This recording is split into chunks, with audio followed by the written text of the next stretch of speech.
Hello दोस्तों, स्वागत है आपका अपने यूट्यूब चैनल एग्जाम गुरु में। तो दोस्तों आज मैं आपको यहाँ पे नेवी मार्क के टॉप 25 जीके क्वेश्चन कराऊंगा। ठीक है, अब ये है कि देखो आपका मेरा टारगेट क्या रहेगा कि 25 में 25 के पेपर में 9 मार्क्स आए। ठीक है, इसलिए मैं आपको ये प्रैक्टिस सेट करा रहा हूँ और जितने प्रैक्टिस सेट आपको करा रहा हूँ वो आपके पेपर के लिए बहुत इंपॉर्टेंट है। तो हो सके पूरे प्रैक्टिस सेट को देख लेना और इनकी प्ले लिस्ट भी बना दी है मैंने। इसके पहले भी काफ़ी 150 प्रैक्टिस सेट कराए थे, उसकी प्ले लिस्ट जाके देख लेना आप लोग और चैनल को लाइक सब्सक्राइब कर लेना। इसी तरह प्रैक्टिस सेट आपको महंगे मिलते रहेंगे। अब वीडियो स्टार्ट करते हैं।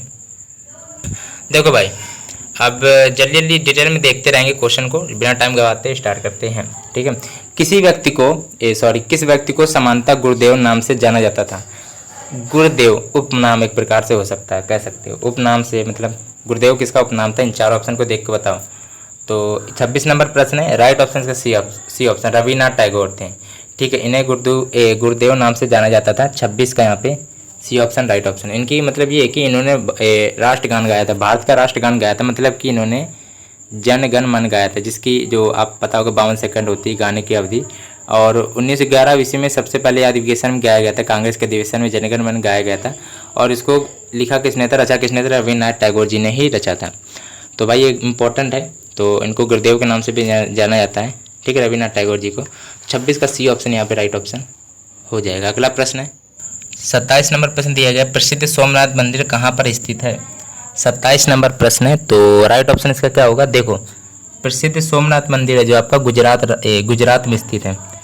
ठीक है, चलो भाई, अब भाई गुजरात में स्थित है तो आप इसको याद कर लेना। ठीक है, निम्नलिखित में से गंगा की सहायक नदी कौन सी है। 28 नंबर प्रश्न लिखा गया है कि निम्नलिखित में से गंगा की सहायक नदी कौन सी है। तो राइट ऑप्शन की बात है जो गड़की है, जो ठीक है वो गंगा की सहायक नदी है, ये आपको याद करना पड़ेगा। और गड़की नदी को दक्षिणी नेपाल में नारायणी और भारत में गड़क कहा जाता है, तो ये तो आपको याद करना पड़ेगा। ठीक है, चलो भाई, और ये भी है कि मान लो जरा अगर गड़की लिख के नहीं आया पेपर में तो आप क्या करेंगे बताइए। देखो क्योंकि गंगा की जो सहायक नदी होती है वो एक ही नहीं होती है, और भी होती है। उनके नाम यहाँ पे आपको लिख दे रहे हैं, यहाँ पे बताते चल रहे हैं, तो थोड़ा याद कर लेना। पहले में होती है आपकी यमुना नदी, गंगा की सहायक नदी है। और घाघरा भी है, घाघरा नदी है, गोमती नदी भी है, कोसी और सोन नदी भी होती है। तो ये 5 नदी होती हैं। तो इन पांचों में कोई भी ऑप्शन में आ सकता है, गड़की भी आ सकता है। 6 हो गई टोटल, यमुना, गोमती, घाघरा, कोसी, सीन और आपकी गड़की नदी। ठीक है, ये ऑप्शन में आपकी आ सकती है कोई भी, तो भाई पढ़ लेना। MRI का संक्षिप्त रूप क्या है। MRI का संक्षिप्त मतलब कि देखो फुल फॉर्म से एक क्वेश्चन आपका जरूर आएगा। ठीक है, अब भाई बताइए क्या होगा। 29 नंबर प्रश्न है, तो राइट ऑप्शन इसका बी पार्ट है। MRI आपने सुना होगा, मैग्नेटिक रेजोनेंस इमेजिंग होता है। देखो मैग्नेटिक रेजोनेंस होता है वो। ठीक है, ऐसे लगा, वो हिंदी में सा लिखेंगे उसको, वैसे रेजोनेंस होता है और इमेजिंग होता है। ठीक है, तो ये कि ये इंपॉर्टेंट है। MRI का फुल फॉर्म, ये चिकित्सा चित्रण प्रणाली में है उपयोग होता है एक प्रकार से। चलो भाई, चलो अगला प्रश्न दिया, किस भारतीय शहर को गुलाबी शहर के नाम से जाना जाता है। ये क्वेश्चन जो है मैंने पिछले वीडियो में शायद बताया था। ठीक है, बताया था आपको। ठीक है, तो गुलाबी शहर वही आपकी है, पिंक सिटी कह सकते हो, जयपुर को। ठीक है, जयपुर यहाँ पे राइट ऑप्शन ए पार्ट, यहाँ पे राइट ऑप्शन हो जाएगा। अब ये है कि राजस्थान की राजधानी है जयपुर। ठीक है, पढ़ लेना। और जयपुर को क्या कहते हैं, अन्य नाम बताओ। जयपुर को दूसरा नाम भी है, पूर्व का पेरिस कहते हैं। जयपुर को पूर्व का पेरिस कहते हैं और पिंक सिटी के नाम से भी जाना जाता है। और राजस्थान की राजधानी जयपुर होती है। अगला प्रश्न दिया गया, मेकिंग इंडिया ऑसम पुस्तक के लेखक कौन है। चलिए 31 नंबर प्रश्न है, राइट ऑप्शन की बात है तो यहाँ पे डी ऑप्शन राइट ऑप्शन हो जाएगा। Making India awesome, Chetan Bhagat ji यहाँ पे राइट ऑप्शन हो जाएंगे। देखो ये पुस्तक है, पुस्तक से एक ना एक क्वेश्चन जरूर पूछा जाएगा। तो मेकिंग इंडिया ऑसम आपके चेतन भगत जी हैं। ठीक है, और अगला प्रश्न दिया गया है, पृथ्वी के मॉडल को क्या कहा जाता है। 32 नंबर प्रश्न है, बताइए। तो 32 नंबर क्वेश्चन है, तो राइट ऑप्शन इसका क्या होगा, सी ऑप्शन यहाँ पे राइट ऑप्शन है। पृथ्वी के जो मॉडल होता है उसको ग्लोब कहा जाता है, तो यहाँ पे राइट ऑप्शन है जो सी पार्ट, यहाँ पे राइट ऑप्शन हो जाएगा। ठीक है, चलो भाई, इंटरनेट किस प्रकार की जानकारी का स्रोत है। 4 ऑप्शन को देख लेना फिर बताना। ठीक है, अपने हिसाब से सही होना चाहिए पर किसी भी विषय का। ठीक है, इंटरनेट होता है किस प्रकार की जानकारी देता है। इंटरनेट भाई जरूरी ईमेल का दे, विस्तृत का दे, व्हाट्सएप का दे। इंटरनेट से किसी भी विषय की जानकारी प्राप्त कर सकते हैं आप। ठीक है, चलो भाई अगला प्रश्न है। चलो भाई, ये है, ये जो क्वेश्चन है आपको मैंने पिछले वीडियो में बताया था, जब बहुत पहले पढ़ाया था मैंने, ठीक है, करा चुके हैं। पीछे को उड़ने वाला एकमात्र पक्षी कौन सा? इन चारों ऑप्शन को देख लीजिए, बताइए फिर राइट ऑप्शन क्या होगा। तो जो हमिंग बर्ड होता है वो पीछे को उड़ता है, मतलब उल्टा होता है एक प्रकार से कह सकते हो। तो 34 का जो सी ऑप्शन यहाँ पे 34 का ए ऑप्शन यहाँ पे राइट ऑप्शन हो जाएगा, ठीक है। हमिंग बर्ड यहाँ पे राइट ऑप्शन है। और यह सबसे मतलब ये विश्व का सबसे छोटा पक्षी कौन है? वो आपका हमिंग बर्ड है। दूसरी बात ये क्लियर हो गई। और पीछे को उड़ने वाला एकमात्र पक्षी केवल, ठीक है, याद कर लेना। अगला प्रश्न दिया गया है, और भारत सरकार के अंतरिक्ष कार्यक्रम की देखभाल करने वाली संस्था कौन सी है? 35 नंबर प्रश्न है, राइट ऑप्शन इसका क्या होगा? चलिए, तो 35 नंबर प्रश्न है, राइट ऑप्शन इसका डी पार्ट, इसरो, ठीक है। अब इसरो यहाँ पे है तो 35 का डी पार्ट यहाँ पे राइट ऑप्शन हो जाएगा। अब इसरो से रिलेटेड क्वेश्चन बन सकता है, जैसे कि थोड़ा डिटेल में जाना पड़ेगा अब हमको, क्योंकि जो क्वेश्चन डिटेल में होगा उसको जरूर डिटेल में बताएंगे। इसरो का फुल फॉर्म बताइए क्या होगा? पहले तो हिंदी में इसको बता दे क्या होता है। भारतीय अंतरिक्ष अनुसंधान संगठन होता है, हिंदी में कहते हैं, लेकिन इंग्लिश में ही आपका आएगा, मतलब कि इंडियन स्पेस रिसर्च ऑर्गेनाइजेशन होता है। और इसका इसरो का मुख्यालय कहाँ पे है बताइए आप जरा खुद। इसरो का मुख्यालय आपका बेंगलुरु में है, लेकिन आपका कर्नाटक भी लिख के आ सकता है, बेंगलुरु के कर्नाटक में, ठीक भाई, ठीक है। चल तो याद कर लेना। अगला प्रश्न है, संतोष ट्रॉफी निम्नलिखित में से किस खेल से संबंधित है? मोस्ट इंपॉर्टेंट क्वेश्चन है, ये आपका पेपर है, जैसे कि आएगा नेवी हमारे में, तो ये क्वेश्चन आपको वहाँ पे देखने को मिलेगा। 100% चांस है, मतलब कुछ चांस है, पक्का मिलेगा ये क्वेश्चन, क्योंकि ज़्यादा पूछा जाता है तो पेपर में चांस है इसमें, ठीक है। और जो क्वेश्चन हम बताएं कि इंपॉर्टेंट है वेरी, तो वो थोड़ा ज़्यादा मतलब पढ़ लेना इंपॉर्टेंट, क्योंकि देखो आपको भी पता होगा संतोष ट्रॉफी किस खेल से संबंधित है, ये क्वेश्चन अक्सर पूछा जाता है, ठीक है। संतोष ट्रॉफी है तो वो फुटबॉल से संबंधित है, ठीक है, मतलब बी ऑप्शन यहाँ पे राइट ऑप्शन हो जाएगा, ठीक है। फुटबॉल से संबंधित और भी होते हैं कब, तो याद कर लेना DCM, ठीक है। ये आपका शायद आपको याद ना हो, DCM भी आपका फुटबॉल से संबंधित है। और फेडरेशन कप किस खेल से संबंधित है? फेडरेशन कप वो आपका फुटबॉल से है। और डूरंड कप किस खेल से? डूरंड कप आपका फुटबॉल से है। और नेहरू गोल्ड कप ये आपका फुटबॉल से है। और निजाल गोल्ड कप भी आपका फुटबॉल से है। रोवर कप भी आपको फुटबॉल से, रोवर्स कप जो आपका अक्सर पूछा जाता है। कोलंबो कप भी है जो आपका फुटबॉल से है। और मर्डेगा कप ऑप्शन में ये पूछा गया था पिछले, मर्डेगा कप आपका किससे? फुटबॉल से है। और फीफा कप भी आपका फुटबॉल से, फीफा कप, ठीक है। अब आपको समझ में आ गया होगा इतने कप आपके फुटबॉल से होते हैं, तो मैंने पूरा बता दिया, अब कोई बवाल नहीं रहेगा इसमें आपका। चलो भाई, पृथ्वी की सतह के डैश भाग पर जल है, कितने % है? ज़्यादा जल होना चाहिए, वो ज़्यादा इंपॉर्टेंट है, वैसे 75% है, बहुत अच्छी बात हुई। चलो भाई अगला प्रश्न, ठीक है। चलो भाई ठीक है, इसमें कोई डाउट नहीं, सही सवाल है, सही क्वेश्चन था। हमने सोचा था शायद लंबाई पहले पूछा गया, तो लंबाई अगर पहले पूछता तो 3 होगा, चौड़ाई बाद में तो 2, और चौड़ाई पहले देखो, चौड़ाई पूछ ले तो 2 होगा, फिर लंबाई पूछे तो 3 होगा, तो ये चौड़ाई पूछा B तो 2 होगा, फिर 3 होगा, ठीक है।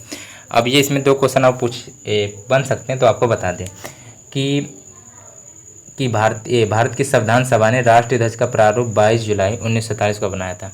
ये क्वेश्चन आ सकता है, 22 जुलाई 1947 को अपनाया था, ठीक है, याद कर लेना। वाघा सीमा कहाँ स्थित है? 39 नंबर प्रश्न है, राइट ऑप्शन इसका क्या होगा बताइए। चलिए तो डी ऑप्शन यहाँ पे अमृतसर में, पंजाब के अमृतसर में स्थित है, ठीक है, वाघा सीमा, याद कर लेना भाई, ठीक है। ईमेल का गठन किसने किया था? 40 नंबर प्रश्न है, तो राइट ऑप्शन इसका क्या होगा? रे टॉमलिंसन ने किया था ईमेल का गठन, ठीक है। तो इसमें केवल राइट ऑप्शन यही है, इसमें कोई डिटेल में ज़्यादा बताने की जरूरत नहीं है, याद कर लेना, ठीक है। चलो भाई, ये अमेरिकी थे, बस ये याद कर लो, अमेरिकी के थे। अगला प्रश्न है, किस शहर में कप्तान रूप सिंह स्टेडियम स्थित है? कप्तान रूप सिंह स्टेडियम भी स्थित है, और ये कहाँ पे है ये बताइए ज़रा। 41 नंबर प्रश्न, याद रख लेना, ग्वालियर में स्थित है। 41 का बी ऑप्शन है यहाँ पे राइट ऑप्शन है, ठीक है। ये कि ग्वालियर के, वही मध्य प्रदेश ग्वालियर के, ठीक है, मध्य प्रदेश ग्वालियर के स्थित है, ठीक है, याद कर लेना। चलो भाई अगला प्रश्न है, 42 नंबर प्रश्न दिया गया आपका कि पूछा गया कि नेताजी सुभाष जी के लिखा राष्ट्रीय क्रीड़ा संस्थान डैश में स्थित है। 42 नंबर प्रश्न है, राइट ऑप्शन इसका क्या होगा देखो, तो बी ऑप्शन यहाँ पे पटियाला में, ठीक है, 42 का बी ऑप्शन राइट है। हाँ, ये भी पूछा जा सकता है, इसमें थोड़ा डिटेल में जाते हैं कि स्थापित कब हुआ था, ये ज़्यादा डिटेल इंपॉर्टेंट नहीं, क्योंकि 1961 में से स्थापित किया गया था ये संस्थान, ठीक है, याद कर लेना, ठीक है, इंपॉर्टेंट है। और ये कि अगला प्रश्न है, माले किस देश की राजधानी है? 43 नंबर प्रश्न है, माले नंबर आपका क्वेश्चन दिया, माले किस देश की राजधानी है? तो माले आपकी मालदीव की राजधानी, ठीक है। मलेशिया की क्या राजधानी? कोलंबुर है, याद कर लेना, कोलंबुर है। और लक्षद्वीप की कवरत्ती राजधानी है, ठीक, कवरत्ती। और मॉरिशस की राजधानी कौन सी है? पोर्ट लुइस है, ठीक है। ये 4 पढ़ लेना, इंपॉर्टेंट। माले की वैसे मालदीव होती है। अगला प्रश्न दिया गया, नासा का मुख्यालय कहाँ पर है? हेडक्वार्टर पूछा गया है। तो 44 नंबर प्रश्न है, तो राइट ऑप्शन इसका कौन सा होगा? बी पार्ट है, वाशिंगटन में है, ठीक है। इसमें तो कोई डाउट होगा नहीं। नासा का फुल फॉर्म क्या होता है बताइए? नेशनल एरोनॉट्स एंड स्पेस एडमिनिस्ट्रेटिव, ठीक है। ये फुल फॉर्म होता है नासा का। और इसकी स्थापना कब हुई थी? तो स्थापना हुई थी नासा की 29 जुलाई को हुई थी, ठीक है। 29 जुलाई को 1958 को ईस्वी को हुई थी। इसका हेडक्वार्टर आपका वाशिंगटन डीसी में है, ठीक है। चलो भाई, वायुमंडल के अध्ययन को क्या कहते हैं? वायुमंडल के अध्ययन को 4 ऑप्शन को पहले देख लेना, फिर बताना, ठीक है, क्योंकि ये गलत कर सकते हो। 45 नंबर प्रश्न का बी ऑप्शन यहाँ पे मीटियोलॉजी होता है आपका, वायुमंडल का, वायुमंडल से रिलेटेड होता है, उसमें अध्ययन किया जाता है, ठीक है। चलो अगला प्रश्न है, भारत के किस राज्य में सर्वाधिक वन क्षेत्र है? 46 नंबर क्वेश्चन है, 46 है, तो इसका बी ऑप्शन है। भारत के जो सबसे ज़्यादा मध्य प्रदेश है, उसी में सबसे ज़्यादा आपके वन पाए जाते हैं। बहुत अच्छी बात है, वन होना ज़्यादा जरूरी है। अब ये कि देखो, भारत में राज्यपाल की नियुक्ति कौन करता है? ये मोस्ट इंपॉर्टेंट क्वेश्चन कहीं पे लगा लो, ये बहुत ही ज़्यादा इंपॉर्टेंट क्वेश्चन है। भारत में राज्यपाल की नियुक्ति कौन करता है? 47 नंबर प्रश्न है, तो राइट ऑप्शन से क्या होगा? देखो, आपका राष्ट्रपति है, ठीक है। भारत में राज्यपाल की नियुक्ति कौन करता है? राष्ट्रपति करता है, जो प्रेसिडेंट है वो करते हैं। ये क्वेश्चन बहुत ही ज़्यादा इंपॉर्टेंट है। अगला प्रश्न है, किस राज्य में पारंपरिक नृत्य ओट्टम मथुरलाल लोकप्रिय है? ओट्टम मथुरलाल किस लोकप्रिय है, कहाँ पे है? 48 नंबर प्रश्न है, केरल राज्य का वैसे है ये तो, ठीक है। चलो, तो केरल राइट ऑप्शन है, 48 का डी ऑप्शन यहाँ पे राइट ऑप्शन हो जाएगा। मोहिनीअट्टम अगर आ जाए तो वो भी केरल का शास्त्रीय नृत्य है, ठीक है। अगला प्रश्न है, भारत के 13वें उपराष्ट्रपति कौन है भारत के? 49 नंबर प्रश्न है, तो वेंकैया नायडू है जी आपके 13वें उपराष्ट्रपति हैं, ठीक है। विख्यात सांची स्तूप किसने बनवाया था? 50 नंबर प्रश्न है, तो अशोक जी ने बनवाया था।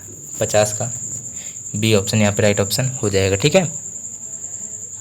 चलो भाई, अब ये है कि देखो, यहाँ पे आपको 25 जी के क्वेश्चन मिले थे, जो नेवी मार्क के लिए मोस्ट इंपॉर्टेंट क्वेश्चन थे, ठीक है। आप ये बताना कि आप 25 में कितने कर पाएँ, ठीक है। और वीडियो चैनल का देखो, लाइक नहीं किया तो भाई प्लीज़ हो सके लाइक जरूर कर लेना, और चैनल को नहीं सब्सक्राइब किया तो भाई प्लीज़ कर लेना। इतनी मेहनत आपके लिए की जा रही तो ज़रूर कर लेना। आप जितने ज़्यादा हमें सपोर्ट करेंगे उससे दुगना चौगुना ज़्यादा हम आपको वीडियो प्रोवाइड कराएंगे, ये चीज़ आप मेरी याद रखना, ठीक है। क्योंकि देखो, 20 बहुत ही कम आते हैं मेरे में, पता नहीं क्यों 20 ही इतने कम क्यों आता है, हमें समझ नहीं आता है। आप ये कि चलो, वीडियो अच्छा लगे तो लाइक जरूर करना, चैनल को सब्सक्राइब नहीं किया, क्योंकि आप लोग जैसे आप ही लोग शुरुआत की वीडियो मेरे जैसे आप ही लोग जैसे भी जितने भी लोग मेरे 20 आते हैं शुरुआत के, उतने लोग आधा जरा से वीडियो देख के काट के चले जाते हैं, तो मेरा वीडियो रैंक नहीं करता है, उसी कारण है। और वीडियो अच्छा लगे तो लाइक जरूर